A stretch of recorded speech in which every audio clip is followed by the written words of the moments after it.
It is so good to be home. I just want to kiss the ground, but that's not ground, so I won't kiss the ground. It's so good to see all y'all here. Thank you so much for coming out to see the next, I'm screaming too. Anyways, the next President of the United States, Marco Rubio.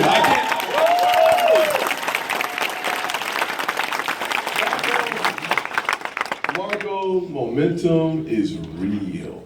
And you're going to see why in just a few minutes. Let me just cut through the chase and give you my 3 reasons why I am endorsing and have endorsed Marco Rubio. The first one is I have a brother who just retired from the Army, Command Sergeant Major Ben Scott. I have another brother who serves as a colonel in the Air Force. And when I was going through the 12 town halls, each candidate one at a time, I was looking for someone who on day one can be commander-in-chief of the most powerful military force on God's green earth, and that is Marco Rubio. Number 2, I wanted someone who understands how to revive this economy that needs to be resuscitated. It needs some help. Can I get an amen? It needs some help. The person who has lived the American dream and has translated conservative principles into powerful policies. No one does it better than Marco Rubio. And number 3, the conservative who can attract a new generation of voters to the conservative party. Now, I didn't say the Republican, the conservative who can attract a new generation of voters to the Republican Party is Marco Rubio. And finally, as you guys have heard my story so many times, I won't tell it to you. Just suffice it to say that this kid who got lost on the way to high school and flunked out, world geography, the only U.S. senator to ever fail civics. But then I went to the U.S. Senate. A lot of those guys failed civics.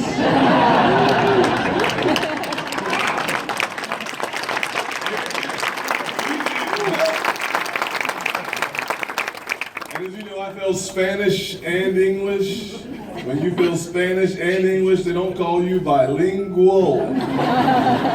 They call you ignorant because you can't speak any language. Well, I met a mentor from here at home, changed my life. Marco Rubio reminds me of that same mentor, John Moniz, because he understands that the best is yet to come. It's going to take a lot of hard work, but we can get there. And we will get there to the next American century if you will help me welcome the next President of the United States, Marco Rubio!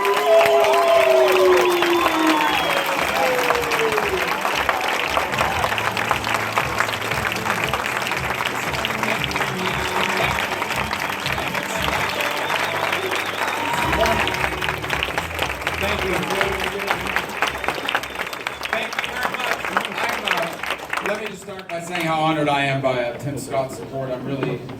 He's a fantastic representative of the state, and he does a great job on a daily basis caring about what's happening on the state, but I think he also represents everything that conservatism is about. We're going to talk about that more in a moment, but there's this idea out there that conservatism is about helping the people that have made it. Conservatism, people that have made it are going to be okay. They're going to be treated fairly. We're not going to demonize people that have been successful. But conservatism has always been about people that are trying to make it. That's why we believe in free enterprise. It's the only economic model in the world where you have a chance to get ahead without pulling anyone else down. And I don't know of anyone in the U.S. Senate, or for that matter, American politics, who understands that better, embodies it better, communicates it better, or fights for it better than Tim Scott. And that's why I'm so honored that he's supporting our campaign. And I want to thank you for sending him along.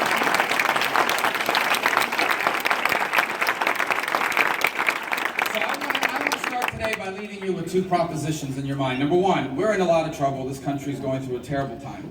You know that. I don't have to tell you that. You don't need somebody up here telling you 15, 20 times, and you get criticized when you repeat things in politics.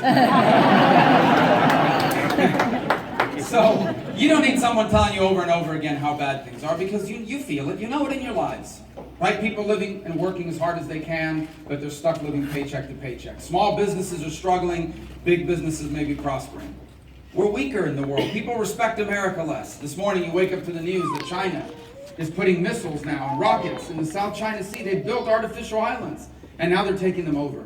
And soon that'll mean they'll control, or try to control, the most important shipping lane in the world. We know the challenges we face. We know our Constitution is being ignored, and if we lose our Constitution, we lose our republic. Because the Constitution is what has kept this republic together for over 2 centuries while others have faltered around the world. But I want to leave you with a second thought. And this is perhaps something we're not talking about enough. I believe with all my heart that despite the challenges we face right now, there are a few things that we need to do, and if we do them, I believe with all my heart that America has a chance to be freer and more prosperous and more influential and more powerful and more upwardly mobile than it has ever been in its history. I honestly and truly and deeply believe it, and I want you to believe that too, because it's true. We are on the verge of the greatest chapter in American history. You and I, this generation, can be the authors of the greatest chapter in the story of America. But first we have some things we need to take care of. It begins by winning this election. Because the road we are on right now is not the road to greatness. The road we are on right now is the road to decline. It began 8 years ago when this country elected Barack Obama as president. And when he ran for office, he said he was going to change the country. But what he meant was he was going to change the country to be more like the rest of the world. So that's how you get a president that ignores the Constitution. To him, the Constitution is a document that means whatever you want it to mean. And so it doesn't matter to him that there's a Second Amendment in the Constitution. He ignores it. It doesn't matter that there's religious liberty in the Constitution. He tries to undermine it. It doesn't matter that the Constitution says that the job of a president is to execute the law. He wants to write the law with his pen and his phone with executive orders. We have a president that views America as an arrogant power, an arrogant global power that needed to be cut down to size. That's how you get a president that cheers on as we are gutting our military with defense cuts that are inexcusable, as we betray our allies like Israel, our most important ally in the Middle East, one of the most important we have in the world. Yeah. We betray Israel.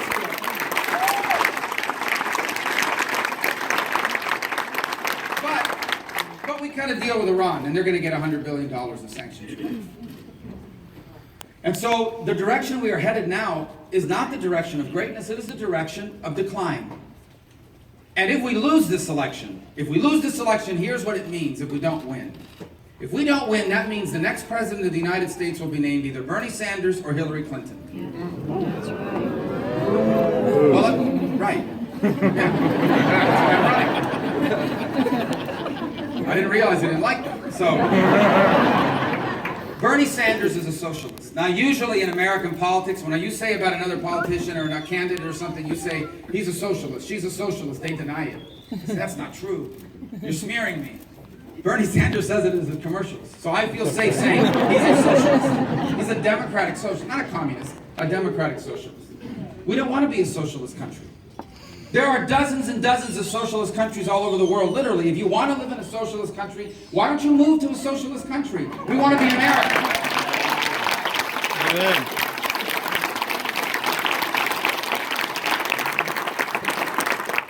Hillary Clinton is, in my opinion, perhaps in yours as well, she's not qualified to be president of the United States. First of all, she put classified information on her email server. She knew that was in violation of the law. She didn't care because she thinks she's above the law. But more importantly, she exposed it to foreign intelligence agencies.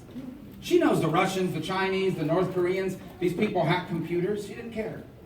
She put it on her, she's above the law. I guess she thought she was going to be elected president, she could pardon herself. But I want you to know the biggest problem I have is that she's disqualified from being commander-in-chief.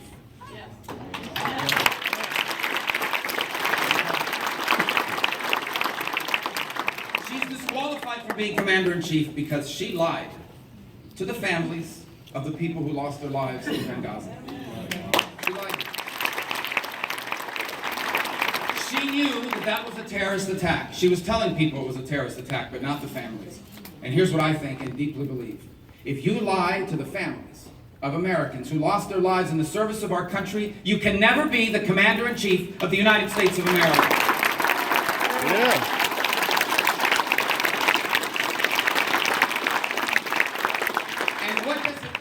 Mean? What does it practically mean if we lose this election? Here's what it means. It means Obamacare becomes permanent. It means Dodd-Frank becomes permanent. It means our military continues to get gutted. It means the deal with Iran stays in place.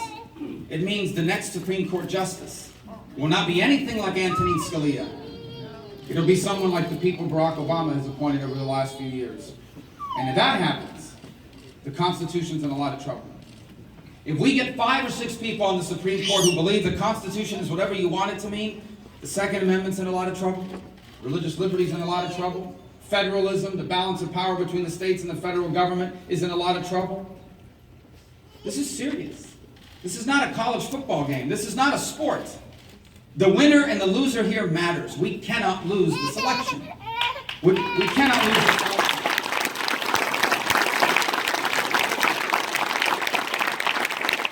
So more than any other criteria, we have to ensure that our party, the Republican Party, nominates a conservative who can win. A conservative who can win.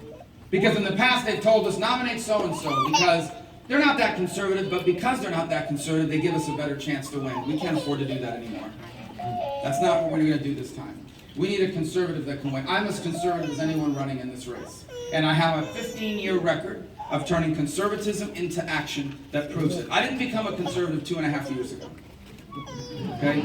I have a record. I'm not anybody, I'm just saying. 2.5 years.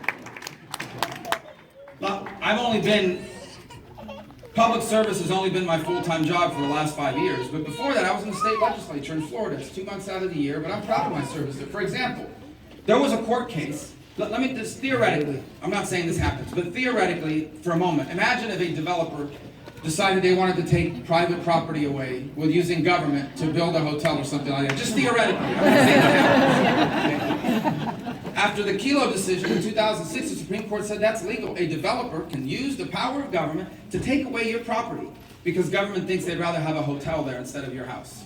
You can't do that in Florida. Because when I was in the state legislature, I led the effort and we passed a law that became a model for the country.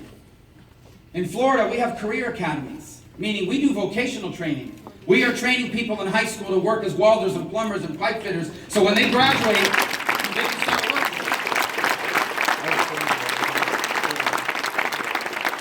Because when I was Speaker of the House, we put that in place. You know that in Florida, when I was Speaker, we reformed our curriculum. We didn't use Common Core. We didn't rely on the federal government. We talked to our principals, our teachers. We did it at the local and state level. I led the effort and we cut property taxes. We balanced the budget the 2 years I was in the Speaker at a difficult time when the housing market was collapsing, and we didn't raise any taxes. I'm proud.